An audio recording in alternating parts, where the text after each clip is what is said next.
So, good morning, everyone. Thank you for joining us here today.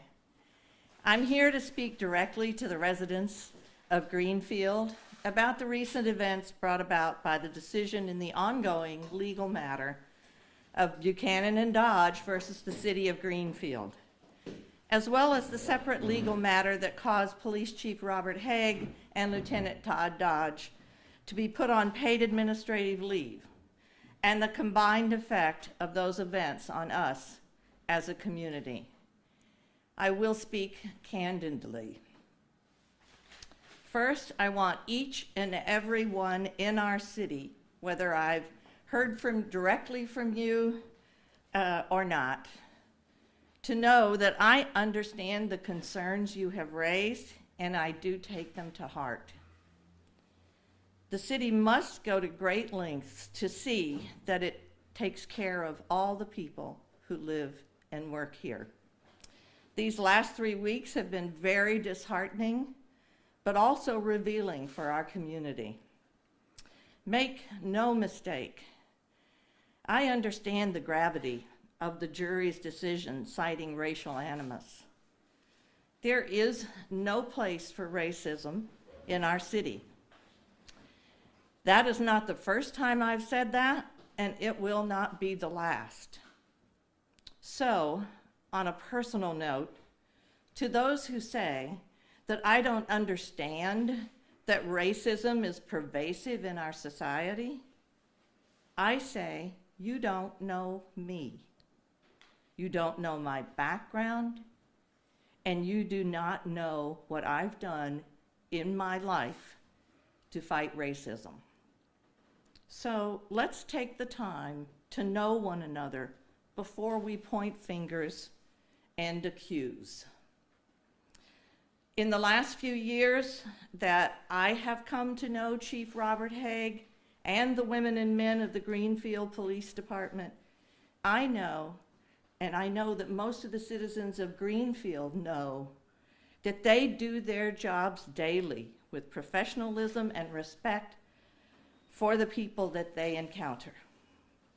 So hearing the words racial animus as the basis of the jury award is not only painful for me, but for the women and men of the Greenfield Police Department and for Chief Haig. We cannot escape it. It is there, right in front of us. While I believe the city's police department under Chief Haig has made great progress in the last several years in its understanding of what it means to both achieve and practice racial justice for all of the people in our city, we clearly have more work to do. We cannot and we will not go backward. We can only move forward.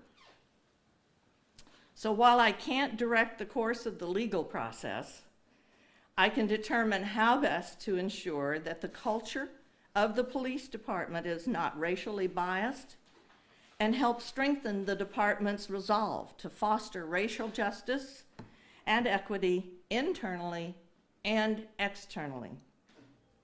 To that end, I am announcing today that I will officially seek an independent audit of the Greenfield Police Department. I do so with the full agreement of Acting Chief William Gordon and Chief Robert Haig. With racial bias, discrimination, and gender equity as the primary rationale, the audit will cover organizational structure and governance, operating policies and procedures, department culture, hiring and promotional practices, professional standards and accountability, budgeting, and planning. Our search will be done as a competitive bid process as required under Massachusetts general laws governing procurement. I invite the City Council to join me in making this a priority for our city. Now, let me turn to the more legal aspects of this case, and I have learned more than I ever thought I would ever know about the law. For me, it's new every day. Municipal law is a different animal. And when you're in this position I'm in, you know, I don't have the luxury of not listening to lawyers. The events leading to the case, Buchanan versus Dodge of Greenfield, occurred under the previous administration of Mayor William Martin. But regardless of when it occurred, as mayor, it is now my personal and professional responsibility to handle the outcome of the decision. I must do so carefully so as not to create any further liability for the city and its residents. So some of the details of the legal matter must remain confidential at this time. That said, I accept the decision of the jury as it stands now. I have no animosity toward retired Officer Buchanan. He felt he was discriminated against, and he had every right to his day in court. I wish him well in his retirement. Keep in mind, in a criminal case,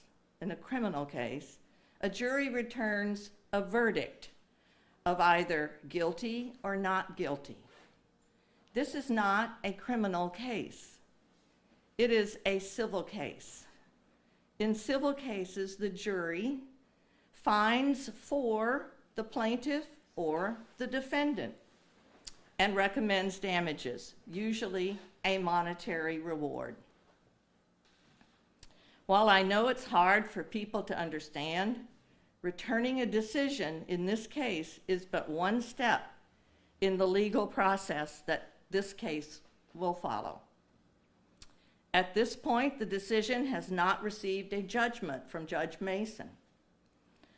Attorney Leonard Keston is the attorney retained by the city's liability insurer, a firm with the acronym MIA, M-I-I-A, Massachusetts Interlocal Insurance Association, on behalf of the city. Legal fees and any judgment award will be paid by the insurance company. In every legal case, there is a right of appeal or to request a new trial if events that occurred in the trial warrant another trial. The attorney and the insurance company believe that the city and Chief Robert Haig did not receive a fair trial. The decision on how to proceed on their belief will be made by them, not the city. However, I do believe that the fundamental bedrock of justice in this country is that everyone receives a fair trial. Something I would also like to clarify about this case is that Patrick Buchanan and Lieutenant Dodge were tied together as co-plaintiffs. The jury heard their cases together, and both men had legal representation by separate attorneys. As a plaintiff in the case, Lieutenant Dodge was also seeking a monetary award from the jury. When the jury returned their decision in Lieutenant Dodge's case, they found in favor of the city of Greenfield. In other words, they did not believe his claim that the city had retaliated against him in violation of the Massachusetts whistleblower law. So they did not believe that his claim that the city had retaliated against him in violation of the Massachusetts whistleblower law. As of yesterday, Lieutenant Todd Dodge is no longer on paid leave of absence and is back on the job as a member of the Greenfield Police Force. With the potential layoff of up to 8 officers, Acting Chief William Gordon and I thought it was wise to put the lieutenant back on the job. The investigation into the allegations that were brought forth does continue, however.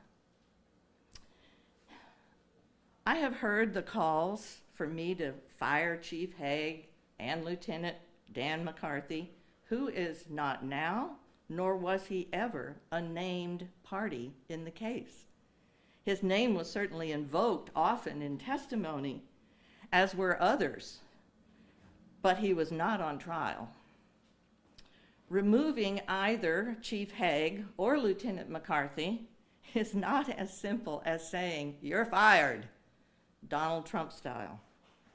Even if I decide to remove Chief Haig from his duties as police chief, he is a civil service employee, and it would have to be done following established procedures. Dan McCarthy was at the center of a controversy around displaying a Confederate flag in his garage 7 years ago. While I find the idea of displaying an expressed symbol of racism disgusting, the reality is that it is a constitutionally protected right and not an offense he can be fired for under his contract. I'm sure if it had been, or if it was, he would have been, but that's just simply the reality of it. Additionally, he is a member of a union, and there are procedures that must be followed when officers don't live up to their sworn duties and may face some sort of discipline, up to and including being fired. And that's really all I have to say today. I'm happy to take a few questions. If there are questions I can answer, I will do it to the best of my abilities. And by that I mean if they're not part of a personnel issue or something about the legal case that I cannot reveal at this time, but I'll take questions. Hi. What does the timeline look like for the independent investigation? Well, it depends on which one you're talking about. If you're talking about the independent investigation on the charges that led up to the paid administrative leave for Haig and Dodge, that I'm waiting for the paperwork from the investigator to sign. So I don't have the exact timeline on that. I expect to probably receive that today. He is from a firm in the Boston area, and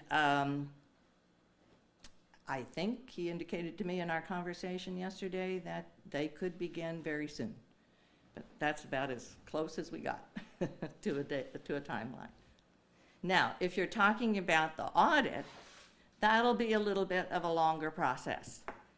We have sought some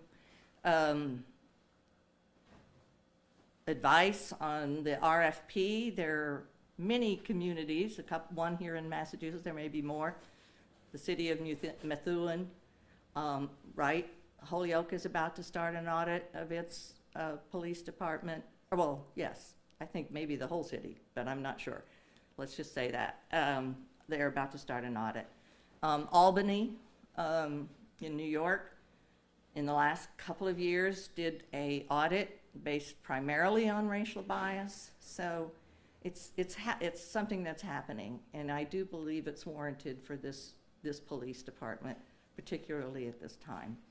So the RFP process is roughly 60 days, and I'm looking at a sample RFP right now that I'd like to probably work from. Talk me through the process that went into the decision-making process of putting Lieutenant Dodge on leave. Let me, it's warm in here. And I know I'm not supposed to put it over that little sensitive thing there. Thank you. Okay, say that again, please. Yeah, talk me through the process that went into the decision to put Lieutenant Dodge on leave in the first place. And Chief Robert Haig. To some extent, they could be seen as separate decisions. Well, they weren't separate decisions. The allegations that led to that involved both Chief Haig and Todd Dodge. So the process was simply to understand, I mean, it goes hand in hand with investigating those allegations. So we felt it best at the time to put them both on leave.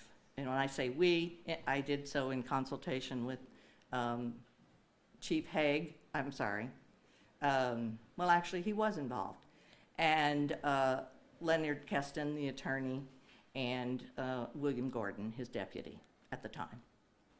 So that's really all I can say about the process. We did it, and here we are today. And I think I explained why Todd Dodge was brought back off of paid administrative leave, and I'm still discussing Chief Haig's status with the lawyers. I have a lot of lawyers. To be clear, the budget cut's completely unrelated to this investigation. The investigation, for sure. Yeah. I mean, those are, I don't even know if I want to call them parallel tracks. They just happen to be happening contemporaneously. Yeah. The timing of it, if that's what you're asking, was when I put them on paid leave of absence was May 6th. The city council didn't vote their budget cuts until whatever, last week, 17th, maybe, 17th or 18th. Yeah. Any other questions? Well, then thank you very much. I appreciate it, being able to say this today, and I look forward to probably talking to all of you again, or seeing all of you again at some point in the very near future. Thanks.